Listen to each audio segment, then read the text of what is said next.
السلام علیکم دوستو، کیا آپ کو معلوم ہے کہ ٹی شرٹس کی ایجاد کن افراد کے لیے ہوئی تھی؟ دنیا بھر میں ڈاکٹر سفید کوٹ کیوں پہنتے ہیں؟ ہر فرد کے لیے مختلف رنگوں، حجم اور انداز کی ٹی شرٹس دستیاب ہوتی ہیں، مگر کیا آپ کو معلوم ہے کہ اس کی ایجاد کیسے ہوئی اور اس کو اتنی مقبولیت کیسے حاصل ہوئی؟ یہ جان کر آپ کو حیرت ہوگی کہ ٹی شرٹس کے استعمال کو بہت زیادہ عرصہ نہیں ہوا اور جو اس کی موجودہ شکل ہے، اس کی مقبولیت کو 5 دہائیاں ہی گزری ہیں۔ ویسے یہ شرٹ مختلف شکلوں میں 20ویں صدی کے آغاز سے موجود ہے، مگر اس زمانے میں اسے زیر جامہ یعنی بنیان تصور کیا جاتا تھا اور عوامی سطح پر اسے پہننا پسند نہیں کیا جاتا تھا۔ 1904 میں ایک کمپنی کی جانب سے ایک اشتہار جاری کیا گیا جس میں ٹی شرٹس پہنے مردوں کی تصاویر دکھائی گئی تھیں۔ ایک تصویر میں ایک مرد بٹنوں سے محروم بنیان پہنے شرمندگی سے کیمرے کی جانب دیکھ رہا تھا کیونکہ اسے سیفٹی پن سے جوڑا گیا تھا۔ دوسری تصویر میں ایک مرد مسکراتا ہوا نظر آیا اور جس بنیان کو اس نے پہن رکھا تھا اسے بیچلر انڈر شرٹ کا نام دیا گیا۔ اشتہار میں کہا گیا کہ ایسی شرٹس جس کے لیے سیفٹی پن،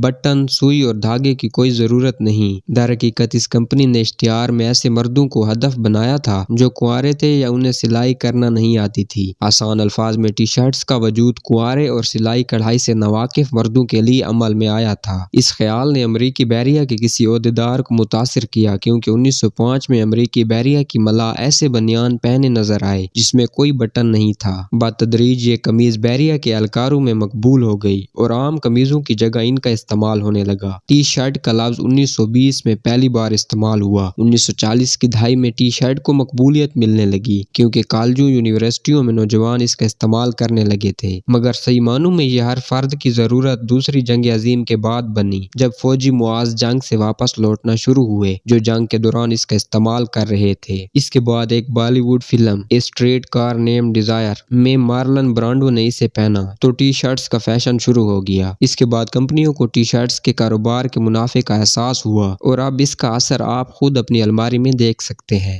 نمبر 2، دنیا بھر میں ڈاکٹر سفید کوٹ کیوں پہنتے ہیں؟ دنیا میں کروڑوں افراد بچپن سے ڈاکٹر بننا چاہتے ہیں اور اس دن کا خواب دیکھتے ہیں جب وہ سفید کوٹ پہن سکیں۔ در حقیقت اس لباس کی اتنی زیادہ اہمیت ہے کہ دنیا کے بیشتر میڈیکل اسکولوں میں تقریب کا انعقاد ہوتا ہے جن کو وائٹ کوٹ سرمنیز کہا جاتا ہے۔ یہ وہ موقع ہوتا ہے جب نوجوان طالب علم پہلی بار ڈاکٹروں کے لیے مخصوص سفید کوٹ کو پہنتے ہیں، مگر کیا آپ نے کبھی سوچا ہے کہ یہ رنگ ڈاکٹروں کے لیے مخصوص کیوں کیا گیا ہے؟ اس کی وجہ اور تاریخ بہت دلچسپ ہے۔ آپ یہ جان کر حیران ہوں گے کہ ڈاکٹروں میں سفید کوٹ کے استعمال کا رجحان بہت زیادہ پرانا نہیں اور 19ویں صدی کے آخر میں عام ہوا ہے۔ اس سے قبل ڈاکٹر عموماً سیاہ لباس پہنتے تھے اور لباس میں سفیدی کی جھلک نظر نہیں آتی تھی۔ سیاہ رنگ کے انتخاب کی وجہ یہ تھی کہ اسے رسمی اور باوقار رنگ سمجھا جاتا تھا اور خیال کیا جاتا تھا کہ یہ ڈاکٹروں کی شخصیت سے مطابقت رکھتا ہے۔ 19ویں صدی کے آخر میں ڈاکٹروں اور سائنسدانوں کو اسپتالوں یا طبی مراکز میں صفائی کی اہمیت کا احساس ہوا جس سے بیکٹیریا کی نشو و نما کی روک تھام اور وبائی امراض کو پھیلنے سے روکنا ممکن تھا۔ سفید رنگ کو صفائی سے منسلک کیا جاتا تھا اور اسی وجہ سے اسپتالوں میں سفید چادروں اور سفید ملبوسات کا استعمال شروع ہو گیا تاکہ جراثیموں کے خلاف جنگ کا اظہار ہو سکے۔ امریکن میڈیکل ایسوسی جرنل آف ایتھکس میں شائع ایک مضمون کے مطابق سفید رنگ کو سچائی اور شفافیت سے بھی منسلک کیا جاتا ہے جو ڈاکٹروں کی شخصیت کے لیے اہم ہوتے ہیں۔ سیاہ لباس کی جگہ سفید کوٹ لینے کا عمل بہت تیزی سے مکمل ہوا اور 1900 سے قبل ہر جگہ ڈاکٹر سفید کوٹ استعمال کرنے لگے۔ اس زمانے میں کام کرنے والے عطائی طبی ماہرین کے مقابلے میں ڈاکٹروں کی شناخت واضح کرنے کے لیے بھی سفید رنگ کے کوٹ کا استعمال ہر جگہ ہونے لگا تھا۔ تو یہ تھی آج کی ویڈیو۔ امید ہے کہ آپ کو ویڈیو پسند آئے گی۔ اگر ویڈیو تھوڑی سی بھی پسند آئے تو ویڈیو کو لائک کر کے چینل کو سبسکرائب کر دیں اور ساتھ ہی گھنٹے کے نشان کو بھی دبا دیں۔ تو اپنا بہت سا خیال رکھیے گا، ملتے ہیں اگلی ویڈیو میں، تب تک کے لیے خدا حافظ۔